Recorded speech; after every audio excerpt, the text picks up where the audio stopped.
자에게는 결코 정죄함이 없나니 이는 그리스도 예수 안에 있는 생명의 성령의 법이 죄와 사망의 법에서 너를 해방하였음이라.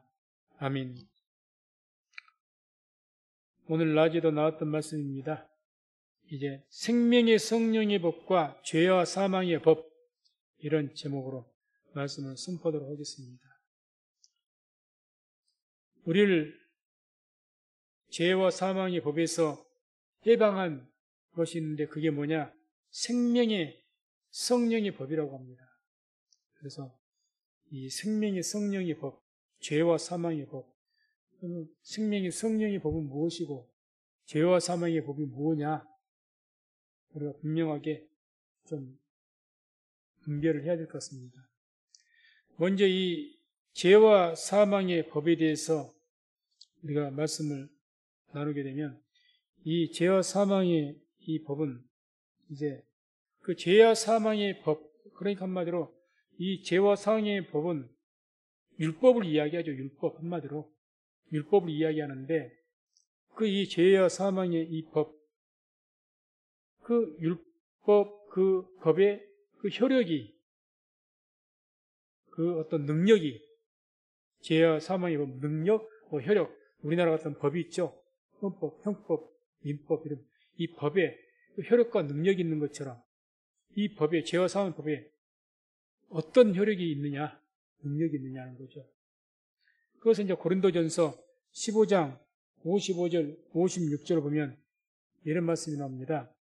고린도전서 15장 55절, 56절 보게 되면 사망아 너의 이기는 것이 어디 있느냐? 사망아 너의 쏘는 것이 어디 있느냐? 사망에 쏘는 것은 죄요. 죄의 권능은 율법이라. 이런 말씀이 있습니다. 사망에 쏘는 것은 죄요. 죄의 권능은 율법이다. 이렇게 말을 하죠.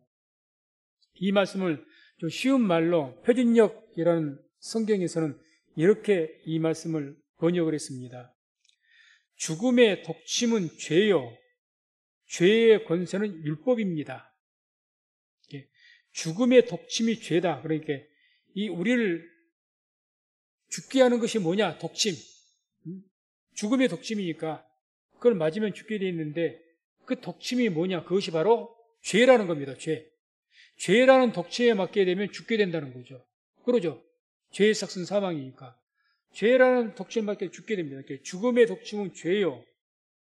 그러면 죄라는 독침은 사람을 죽이는 능력을 가지고 있는데 그것이 능력, 권세인데 이 죄의 권세, 이 죽음의 독침의 권세, 이 죄의 권세는 어디 있느냐? 죄의 권세는 율법이다. 이렇게 얘기해요.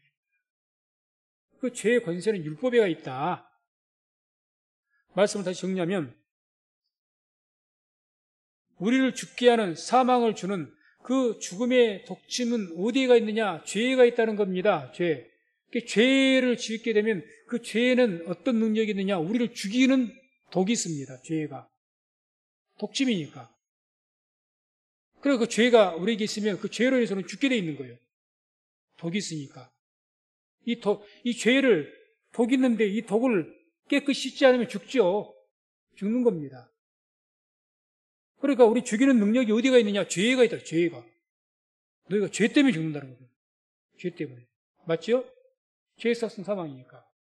그런데 그럼 이 죄는 사람을 우리를 죽일 수 있는 그 능력을 가졌는데 그 능력과 권세가 어디서부터 왔느냐? 율법에서 왔다는 거예요. 율법에서. 율법. 그러니까 누가 그 능력을 줬느냐? 율법이 줬다는 겁니다. 율법이. 이해가 가십니까? 자, 한마디로 그러니까 율법이 결국 이 죄에게 뭘 줬느냐? 능력을 줬어요. 어떤 능력을 줬냐? 너 이 율법을 안 지킨 자는 네가 네 힘으로 죽여도 좋다. 죄야. 죄를 인격으로 대한다면 죄야. 너에게 내가 율법이 말하기를, 율법 하나님 말씀이니까 너에게 내가 사람을 죽일 수 있는, 심판할 수 있는 능력을 줄 테니까 그 능력들은 네가 해라 그랬던 거예요. 이 죄에게. 이렇게 죄에 의해서 사람은 죽게 되어 있는 겁니다. 사람. 그래서 죄와 사망의 법은 뭐 한마디로 죄를 지으면 죽을 수밖에 없다는 법입니다. 쉽게 표현하면 누구든지 죄를 범한 자는 다 죽게 돼 있습니다. 그게 율법입니다. 맞습니까? 성경이 그걸 말씀하잖아요. 누구든지 하나님 율법 범하면 죽게 돼 있어요. 죄의 삭은 사망입니다. 죄의 결과는 사망이에요. 그건 법입니다. 법이에요. 법은 반드시 집행되게 돼 있죠. 집행이 됩니다. 집행이 안 되려면 법이 죽어야죠. 법이. 우리나라도 많은 법이 있죠. 많은 법이 있습니다. 이제 앞으로 우리나라가 통일된다든지 남북관계가 좋아지면 반공법이라는 게 없어질 것 같습니다. 북한을 찬양한다든지 뭐 그러면은 감옥에 가게 돼 있잖아요. 반공법에 어겨서 빨갱이라고. 북한을 공산주의를 찬양하는 것은 계속 금지하겠지만은 뭐 단순하게 북한을 갖다가 막 찬양한다든지 북한을 옹호하는 발언을 한다든지 그러면 반공법에 의해서 간첩 혐의로 잡혀갈 수 있습니다. 그런데 이게 남북 통일이 된다든지 남북 관계가 아주 좋아져서 정전이 선포되고 평화가 선포된다든지 그러면 아마 이런 반공법은 그 힘을 잃을 거예요. 반공법 자체가 없어질 수가 있습니다. 필요 없잖아요, 이제. 북한 때문에 있었는데. 그럼 법이 없어지면, 그 뒤부터 법이 없어지면 내가 아무리 북한을 찬양하고 북한을 좋다고 말을 하고 그래도 죄가 안 되는 겁니다. 법이 없으니까. 그러니까 그 능력이 어디서부터 나온 거예요? 법에서 나온 거예요, 법에서. 법이 살게 하고 죽이는 그 능력이 여기 있는 거예요. 그래서 이 죽음의 독침은 죄다. 죄. 그래서 로마서 6장 23절에 죄의 삭은 사망이요 그런 겁니다. 죄의 삭은. 죽음의 독침은 죄니까 죄로 인해서 사망이 올 수밖에 없다는 거죠. 또 이 죄를 통해서 우리에게 사망이 오는데 그걸 좀 더 상세하게 묘사하는 말씀이 로마서 7장 5절이에요. 로마서 7장 5절. 보게 되면 우리가 육신에 있을 때에는 율법으로 말미암는 죄의 정욕이 우리 지체 중에서 역사하여 우리로 사망을 위하여 열매를 맺게 하였더니. 자세히 보십시오. 우리가 육신에 있을 때에는 예수님을 알지 못했을 때는 복음을 알지 못했을 때에는 대학이죠. 다른 말로 율법 아래 있을 때에는 우리가 죄 아래 있을 때에는 그 말이죠. 그때는 율법으로 말미암는 죄의 정욕이 죄가 정욕이 있어요. 우리를 찌르는, 우리를 죽일 수 있는 그런 어떤 것이 있습니다. 우리 지체 중에서 죄의 어떤 정욕에서 계속 죄를 짓게 만드는 어떤 정욕이 있다는 겁니다. 죄는 언젠가 제가 이런 표현을 했습니다. 죄를 짓는 일은 재밌는 일입니다. 제가 이렇게 표현했습니다. 죄 짓는 일은 안 가르쳐줘도 죄를 잘 짓고요. 애기들한테 죄 가르쳐줄 필요 없습니다. 알아서 죄 잘 짓습니다. 죄 짓는 것은 재밌거든요. 왜? 쾌락이라는 게 있어요, 죄는. 그러잖아요. 쾌락이라는 게 있어. 재미라는 게 있어. 도적질하는 자들에게 도적질에 중독된 사람들이 왜 중독이 되느냐? 도적질하면서 그 스릴이 있답니다. 스릴이. 그러니까 옛날에 유명한 그 도둑이 있었죠. 그 도둑도 아주 결국 그 도둑이 여러 가지로 책도 자기가 회개했다 해가지고 책도 쓰고 못도 해서 돈도 꽤나 모았고 정말 우리 기독교인 됐다고 이제 막 그랬는데 그래서 일본까지 가서 막 이렇게 하고 이렇게 간증도 하러 다니면서 많은 돈을 모으고 결혼도 하고 전과자가. 그런데 그래서 많은 사람들이 저런 사람도 회개했구나 해서 많이 은혜 받았는데 이분이 또 돈이 없어서가 아니라 나무집에서 또 물건을 훔치다가 절도죄로 또 잡힌 거예요. 한국에서도 그랬고 심지어 일본까지 가서 그래가지고 한국을 망신시키고 교계를 망신시키고. 왜 그랬냐 했더니 돈이 없어서 그런 것이 아니라 그 도적질에 대한 재미라는 게 있다는 겁니다. 스릴이. 그 도적질 하기 위해서 계획도 짜야 되겠고 난 모르게 뭔가 하는 그 쾌락. 죄가 그래서 있거든. 재미라는 게 있습니다. 죄. 그런 거 죄의 정역이에요. 계속해서. 살인범들은, 연쇄살인범들은 살인에 대한 쾌감을 느끼지 않습니까? 그렇게 연쇄살인을 하는 거예요. 아무 나하고 관계가 없어도. 계속 죄의 정역이 역사하는 거예요. 계속 죄를 더 짓도록. 도박을 한 사람들은 계속 도박에 대한 재미가 있는 거예요. 돈이 없어서 도박하는 게 아니에요. 돈이 많이 있어도, 우리 많이 있으면 있을수록 더 하죠. 재미가 있으니까. 도박의 스릴을 느끼기 위해서. 모든 중독이 왜 중독에 빠집니까? 뻔히 내게 안 좋은 줄 알면서 왜 중독에 빠져요? 알죠? 술, 알코올 중독 안 좋다는 것 압니다. 게임 중독 안 좋다는 것 다 상식적으로 압니다. 근데 왜 해요? 재밌거든요. 그런 정욕이 계속 역사에서 뭘 맺는다? 사망을 위해서 열매를 맺게 하는 거예요. 그 죄에는 뭔 독침이 있느냐? 죄의 정욕이라는 독침이 있습니다. 이게. 이 죄의 정욕이 침이니까 우리를 딱 찔러갖고 하면은 아따가 아파가지고 그러면 좋겠는데 그게 아니고 아픈 독침이 아니고 우리를 기분 좋게 재밌게 해주는 독침입니다. 계속 죄의 정욕이 역사를 하는 거예요. 우리한테. 죄를 지은 그 죄에 대한 재미라는 게 있습니다.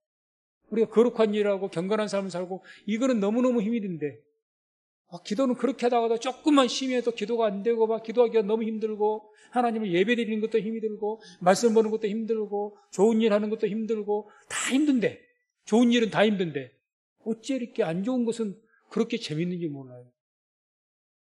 참 묘하죠. 이렇게 죄에는 정욕이 있습니다. 정욕. 강력한 욕구. 재밌으니까 막 욕심이 더 하고 결국 사망이 있는 거죠. 그래서 이 죄에는 이와 같은 정욕을 일으키는 독침이 있다는 것 잊지 마시기 바랍니다. 이게 있는 거예요. 그래서 이 독침이 죄의 정욕이 결국 찔러서 우리를 어떻게 합니까? 죽이는 권세를 가지고 있어요. 죽여요. 그럼 그 죄는 어디서 이런 권세를 죽일 수까지 있는 권세를 사람을 죽일 수 있는 권세까지 영혼을 멸망시킬 수 있는 권세를 어디서 받았느냐? 율법이라는 거죠. 율법. 그래서 죄의 권세는 율법입니다. 죄의 권세. 죄의 권능은 율법이라. 로마서 7장 7절 8절 보면 이런 말씀이 나옵니다. 로마서 7장 7절 8절 보면 율법으로 말미암지 않고는 내가 죄를 알지 못하였으니 곧 율법이 탐내지 말라 하지 아니하였다면 내가 탐심을 알지 못하였으리라.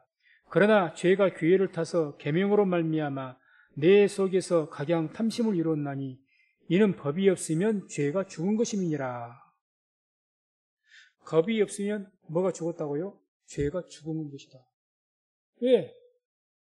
죄는 뭐 때문에 힘을 쓰는 겁니까? 법 때문에 힘을 얻는 거예요. 법 때문에. 법이 있으니까 죄가 힘을 얻는 거예요. 법이 없으면 죄도 없어요. 아까 말씀드렸지 않습니까?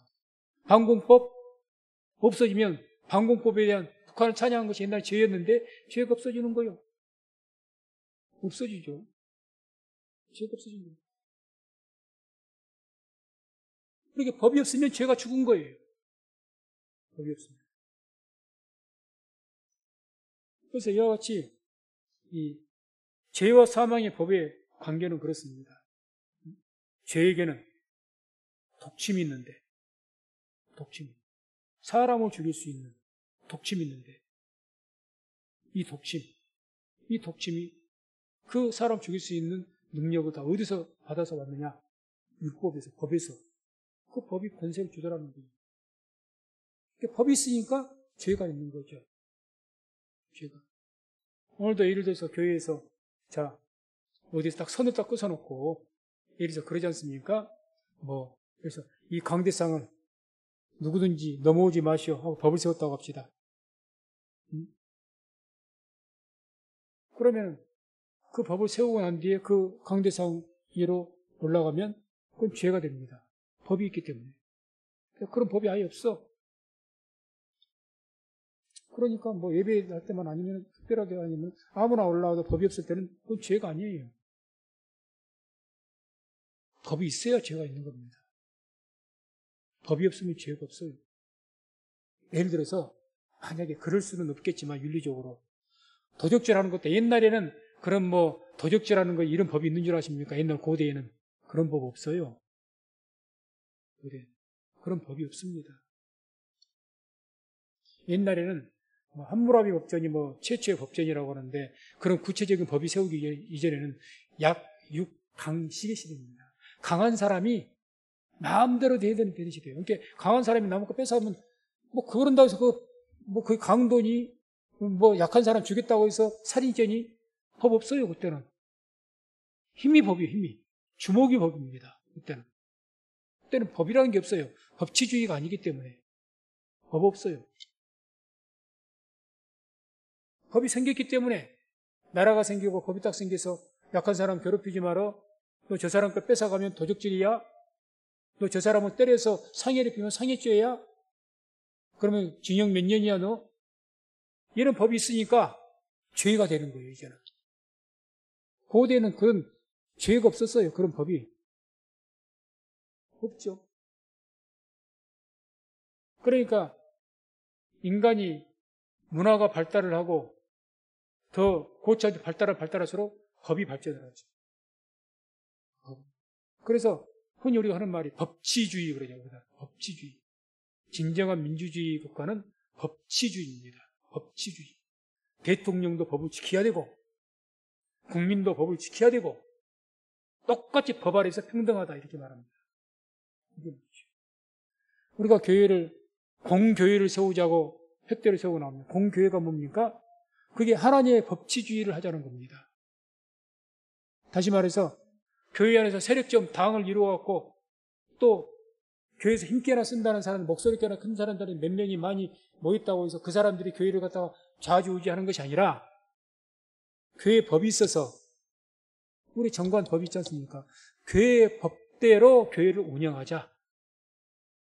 이게 공교회를 이야기하는 사적인 교회가 아니죠. 그래서 사적인 교회는 좀 힘센 사람 교회에서 목사를 중심으로 해서 장로들 몇 명 중심으로 해서 끼리끼리 뭉쳐갖고 자기들이 자주 교회를 마음대로 재정도 마음대로 쓰고 행사도 자기들 마음대로 운영을 하고 뭐 또 이렇게 하자 저렇게 자기들 알아서 하려 해버려요. 그렇게 만들지 말자는 거죠.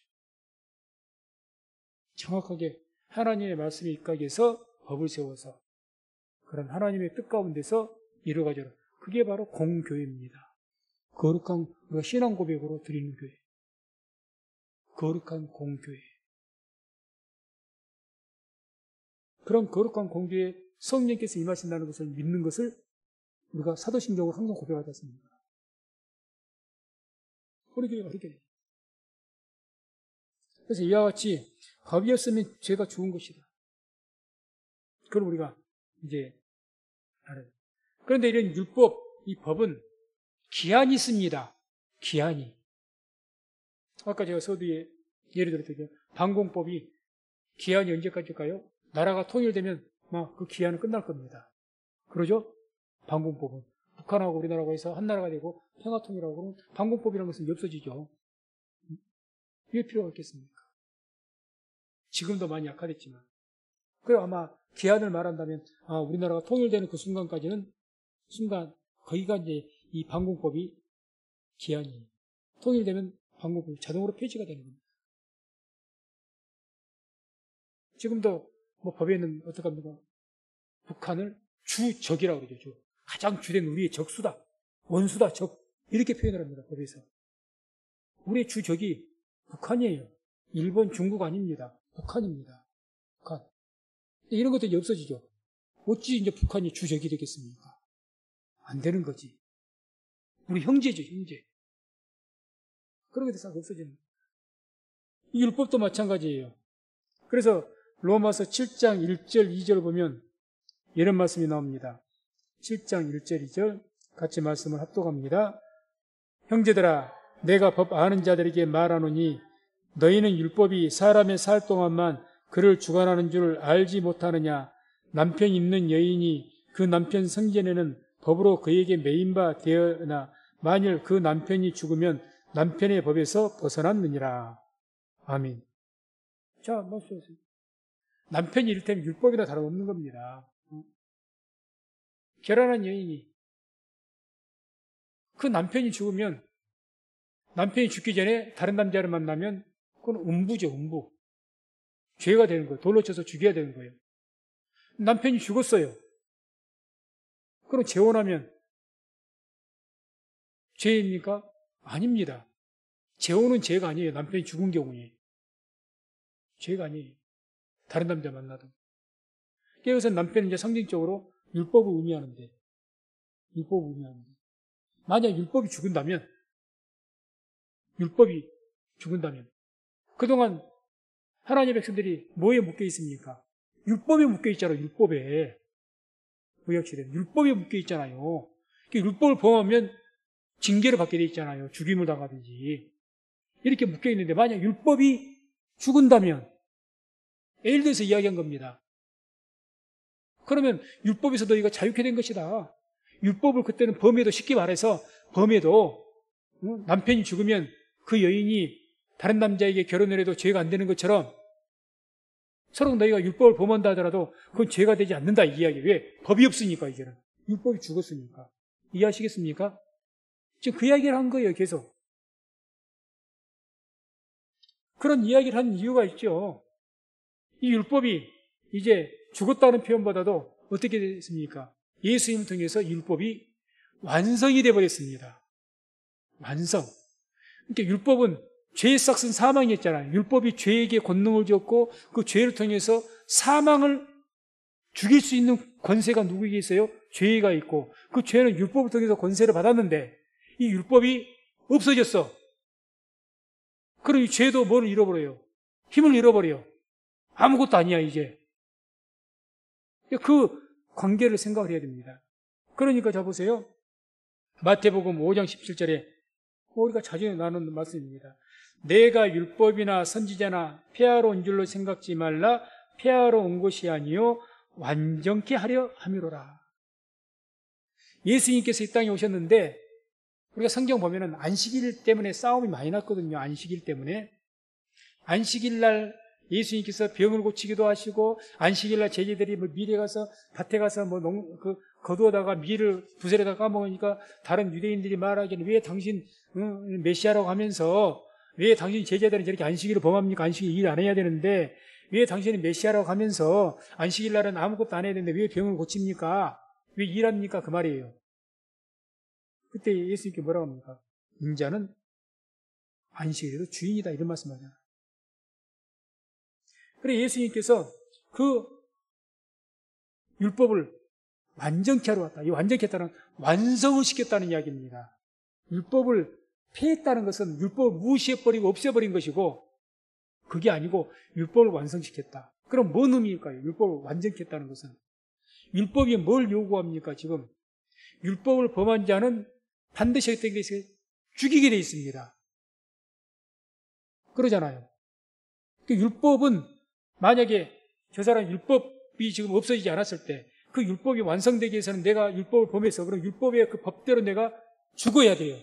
그래야 율법이 완성되는 거예요. 그러잖아요. 법이 완성된 거예요. 왜? 법은 그것을 위해서 만들어졌으니까. 죄 지은 사람 죽이려고 만든 것 아닙니까? 그래서 법을 만들었어요. 그러니까 법의 목적이 그거예요. 그런데 그 법대로 내가 죽었어. 사형을 당했어. 그럼 법은 완성된 거예요. 그러죠? 그러면 그 법이 완성된 거라는 거예요. 자, 그러면 이 주님께서 율법을 어떻게 완성케 했습니까? 완전케 했습니까? 우리의 죄를 대신해서 죽으셨잖아요. 우리의 죄를 대신해서. 그래서 예수님께 죽으신 겁니다. 율법을 완성시키기 위해서 율법을 1점이라기도 율법을 피할 수가 없다 했거든요. 하나님 말씀이니까 당연히 피하면 안 되죠. 피하면 안 되는 거죠. 주님께 율법을 완성시키기 위해서 왔대요. 그걸 어떻게 완성시킨 거예요? 대신 죽으신 거예요. 그냥. 죄인을 죽이는 것이 율법이니까 대신해서 주님께 우리가 똑같은 육신의 몸을 입으시고 십자가에서 죽으신 거예요. 그 율법은 완성됐잖아요. 우리 죄를 위해서 죽으셨으니까 완성시킨 거죠. 그래서 로마서 5장 17절 18절 말씀 보게 되면 이 말씀과 찹독합니다. 한 사람의 범죄를 인하여 사망이 그 한 사람으로 말미암아 왕노릇하였은즉 더욱 은혜와 의의 선물을 넘치게 받은 자들이 한 분 예수 그리스도로 말미암아 생명 안에서 왕노릇하리로다. 그런즉 한 범죄로 많은 사람이 정죄에 이른 것 같이 의의 한 행동으로 말미암아 많은 사람이 의롭다 하심을 받아 생명에 이르렀느니라. 아멘. 이야기입니다. 한 사람의 범죄, 아담이 범죄를 위해서 죄를 지은 사람 아담이잖아요. 우리가 선악과 따먹었습니까? 안 그랬잖아요. 우리의 인류의 조상인 아담이 선악과를 따먹었는데 그 한 사람 때문에 아담의 후손인 우리 모두가 다 뭐가 되어버린 겁니까? 죄인이 되어버린 거예요. 그러죠? 우리는 선악과 본 적도 없어요. 본 적도 없어. 근데 우리 인류의 조상인 아담이 그 선악과를 따먹어서 죄를 범함으로 그 죄의 유전자가 그 아담의 후손에게 다 유전자가 이어져 온 거예요. 그 죄 유전자가 우리에게 그 원죄가 있다는 원죄가. 아담 때문에. 그러니까 한 사람 때문에 우리가 다 죄인이 됐지 않습니까? 성경의 원리가. 그런데 둘째 아담으로 명명된 예수님께서, 둘째 아담이시죠? 그 예수님께서 우리를 대신해서 아담과 같이 인류의 대표로 죽으신 거예요. 십자가에서. 그러니까 예수님이 죽으심은 혼자의 죽으심이 아니라 우리 모든 인류가 함께 죽은 겁니다. 함께. 그런 거잖아요. 우리를 대표로 해서 이렇게 예수님께서 십자가에서 죽으심으로, 그러니까 예수님께서는 우리는 하나님의 말씀에 아담이 후손들은 그 아담이 한마디로 하나님의 말씀에 불순종해서 하나님의 말씀을 믿지 못해서 선악과를 따먹어서 죄를 지었지 않습니까? 그 죄로 사망이 들어온 거예요. 그런데 이것을 이제 둘째 아담이신 예수님께서, 우리 인류의 대표인 두 번째 아담이신 예수님께서 우리를 대신해서, 아담은 첫 번째 아담인 그 아담은 불순종해서 죄를 지었지만 예수님께서는 하나님 말씀 끝까지 순종해서 십자가를 지셨고, 그랬잖아요. 불순종이 아니라 끝까지 순종하신 거예요, 예수님은. 그리고 죄의 싹스로 율법을 이루기 위해서 죽으신 거예요. 우리를 대표로. 그러니까 그 예수님 때문에 우리는 다 의인이 됐다는 거죠. 자, 똑같지 않습니까? 아니, 우리가 선악과를 먹은 적 없다니까요. 우리는 본 적도 없다니까요. 근데 괜히 아담 때문에 뭐예요? 우리 인류 조상인 아담 때문에 조상을 잘못 만나가지고 이 아담 때문에 죄의 유전자가 우리에게까지 이어져 온 거예요, 지금까지. 그래서 아담 때문에 내가 죄인이 되었는데, 그러니까 내가 나면서부터 죄인이라잖아요. 태어나기 전부터. 어머니가 내 뱃속에서 지을 때 넌 죄인이다 그러지 않습니까? 그렇게 이야기했잖아요. 왜요? 아담 죄 때문에 그렇다는 거예요. 그런 원리로 복음이 그거예요. 예수님이 둘째 아담이 되셔가지고 우리를 대신해서 이제 아담의 불순종한 것을 순종으로 바꾸시고, 또 죄로 인해서 죽을 수밖에 없는데 누군가는 죽어야 되는데 그 죽음을 예수님께서 대신 우리를 대표로 해서 먼저 둘째 아담이 죽으시니까 아담으로 인해서 모든 사람이 죄인 된 것 같이 우리는 예수님으로 인해서 모든 사람이 의인이 된 줄로 믿습니다. 이게 성경의 원리입니다. 이치가 맞잖아요. 어거지가 아니잖아요. 원리가 그러니까. 그게 원리죠. 그게 진리고. 이게 생명의 성령의 법이라는 겁니다. 이것이. 뭐가 생명의 성령의 법이냐? 옛날에 죄와 사망의 법은 아담 한 사람 때문에 다 죄인이 돼가지고 죽을 수밖에 없는 거예요. 아담 때문에 죄라는 것이 내게 오고 그 죄 안에 독침이 있어갖고 결국 죽을 수밖에 없었습니다. 그런데 이제는 생명의 성령의 법은 둘째 아담이신 예수님이 나를 위해서 대신 죽으심을 통해서 그 예수를 믿을 때 그 믿음으로 우리 모두가 다 이제는 의인이 된다는 거죠. 구원을 받는다는 거죠. 그게 생명의 성령의 법이죠. 그게 복음이고. 그래서 이 말씀은 로마서 5장 17절, 18절 이 말씀은 대단히 중요한 말씀입니다. 복음에서. 대단히 중요한 말씀이에요. 그래서 이제는 이런 한 분 예수 그리스도 둘째 아담이신 그 예수님을 통해서 이제 정죄가 없어진 겁니다. 그래서 오늘 말씀의 1절이 그러므로 이제 그리스도 예수 안에 있는 자에게는 결코 정죄함이 없나니. 예수 안에 있는 자. 이걸 거꾸로 해서 바꿔 말한다면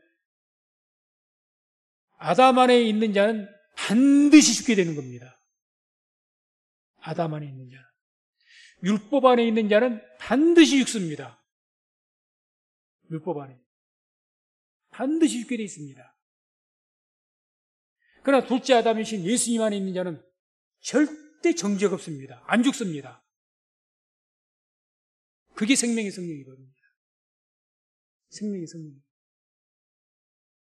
죄와 사망의 법은 아담 안에 있을 때, 율법 안에 있을 때는 반드시 죽을 수밖에 없는 법이 죄와 사망의 법이고, 죄를 지으면 죽을 수밖에 없는 죄와 사망의 법이고, 아담 안에, 율법 안에 있는 자는 반드시 죽게 돼 있어요. 율법으로는 구원을 얻을 수가 없습니다. 반드시 죽을 수밖에 없는 거예요. 그런데 예수 안에 있을 때 둘째 아담이신 예수 안에 있는 자들은 결코 정죄가 없습니다. 죽음이 없어요. 죽음이. 이걸 오늘 낮에 말씀드릴 것처럼 바울이 자기 자신이 그분이 율법학자 아닙니까? 바울이. 율법의 박사죠. 그러니까 항상 복음을 전하면서도 항상 율법을 너무나도 잘 알기 때문에 마음에 어떤 깊은 영적인 고민을 갖는 거예요. 내가 지금까지 복음을 전하면서 기도도 많이 했고 하나님의 능력을 통해서 귀신도 쫓아냈고 병도 고쳤고 교회도 많이 세웠는데 자기 스스로 쭉 반성해 보니까 내가 좀 그래도 율법으로 비춰봐도 좀 대단한 그런 사람인 줄 알았더니 너무너무 이 죄라는 정력에 의해서 율법의 어떤 그 죄의 어떤 것에 대해서 너무 자기가 약하다는 거예요. 뭔가 좀 내가 좀 그래도 좀 천사와 같이 될 줄 알았더니 그게 아니다라는 거예요. 그래서 바울이 딱 깨달은 겁니다. 아, 이 사람은 이 죄를 이길 수가 없구나.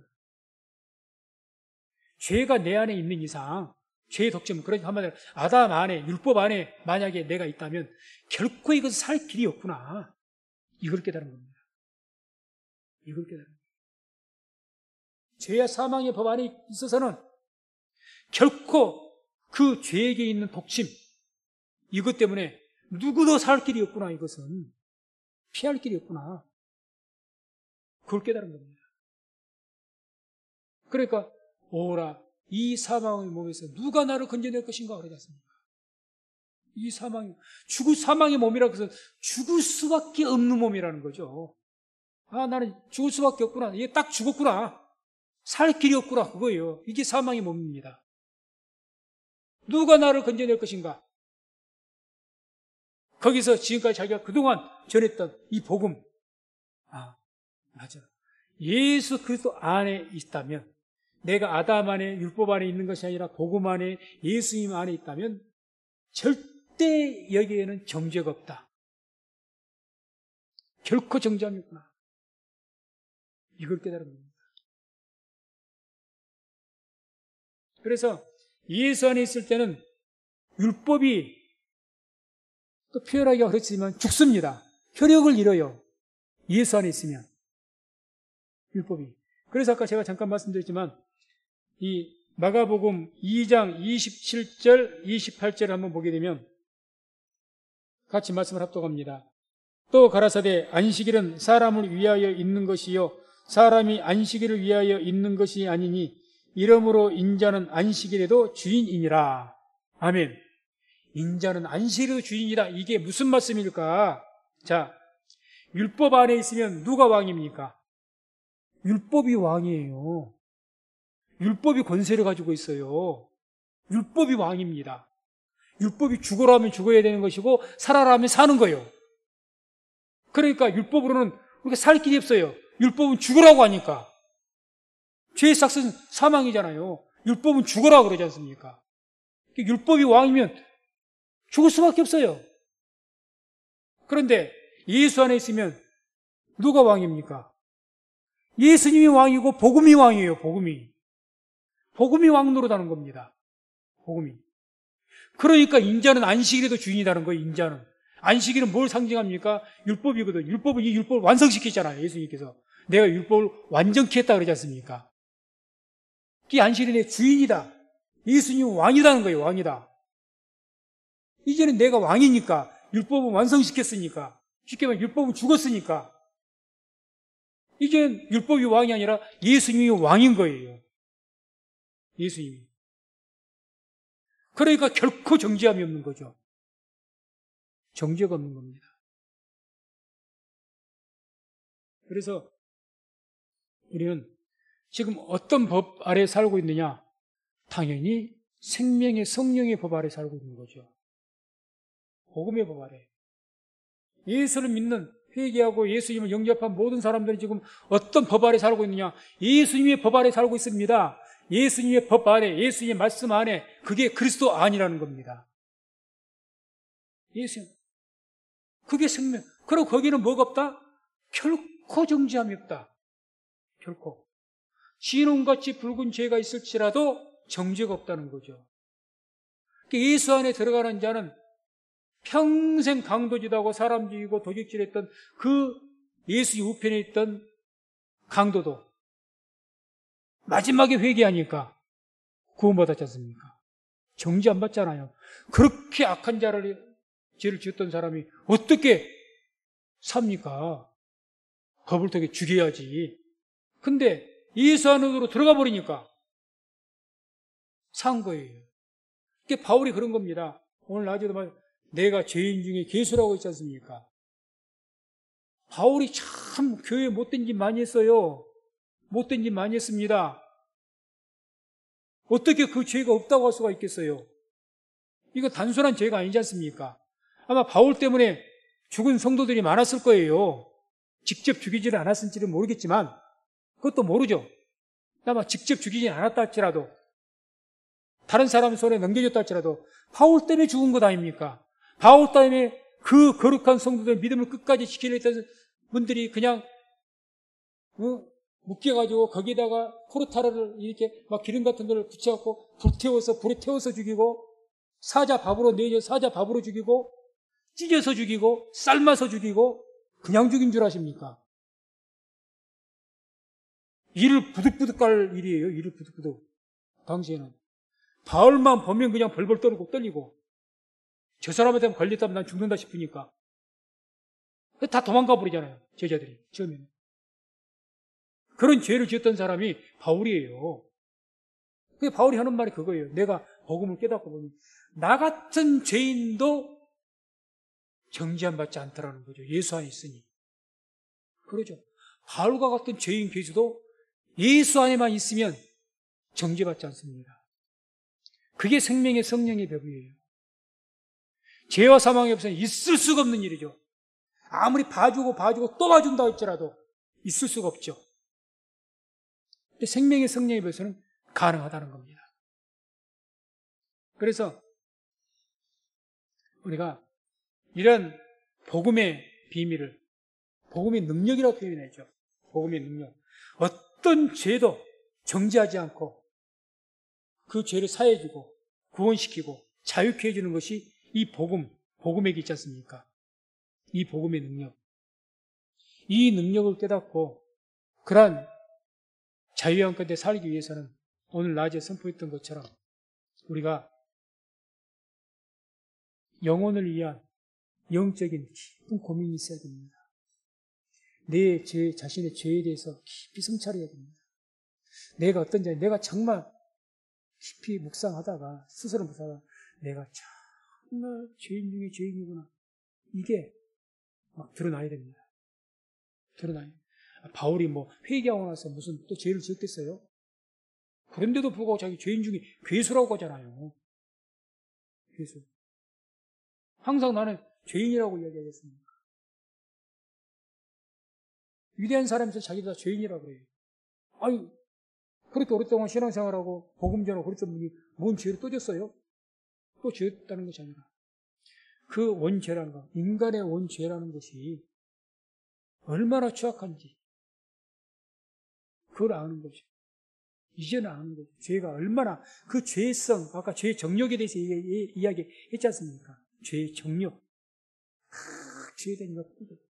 예, 사도 바울은 사람인데 시기하는 마음이었고 정욕적인 마음이었겠고 미워하는 마음이 없겠어요. 고린도 교회가 얼마나 자기를 핍박했습니까? 자기가 세웠는데 얼마나 괘씸하겠어요. 사도 바울은 그런 참 위험이 있고 그러지만은 직접 바울 봤더니 참 보잘것없네. 병도 들었고 별 볼 일 없고 우람하게 생겼죠. 하고 또 설교나 잘할 줄 알았더니 말하는 것도 시원치 않고 통 사람이 변변치 못하고 어리버리하게 보이고 그렇다는 거예요 지금. 그리고 바울을 우습게 여기고 얼마나 괘씸하겠어요. 바울이 왜 그런 마음이 분노가 없겠습니까? 사람인데 다 그런 것이 있는 거죠. 내 마음대로 막 그런 어떤 죄의 정욕들이 막 자기 안에도 있다는 것을 발견하고 보고 나도 별 수 없는 죄인이로구나. 나는 그동안 좀 오랫동안 이렇게 복음을 전해서 하나님 경험하고 있더니 내 안에는 그런 어떤 미워하지 않고 분노하지 않고 막 이런 어떤 그런 마음 없는 줄 알았더니 이게 아니로구나. 목사님 저도 마찬가지, 누구든지 마찬가지예요. 거룩하니까 막 나를 핍박으로 나를 여겨도 나는 천사 같아서 나는 무조건 용서해, 무조건 사랑해. 그러면 얼마나 좋겠습니까? 안 그러거든요. 안 그러거든요. 마음속에 분노가 일어나고 거기 일어납니다. 예수님께 뭐라고 하셨어요? 너희가 형제를 미워하는 것이 뭐라고 했습니까? 살인하는 자와 같다고 했습니다. 형제를 미워하면 살인죄와 같다고 했어요. 형제에 대해서 나가라 하면 바보라고 그러고 저러고 그러면 그것이 곧 그 형제를 죽인 것과 같다고 했습니다. 얼마나 무섭게 말씀하는데요. 마태복음 읽어보세요.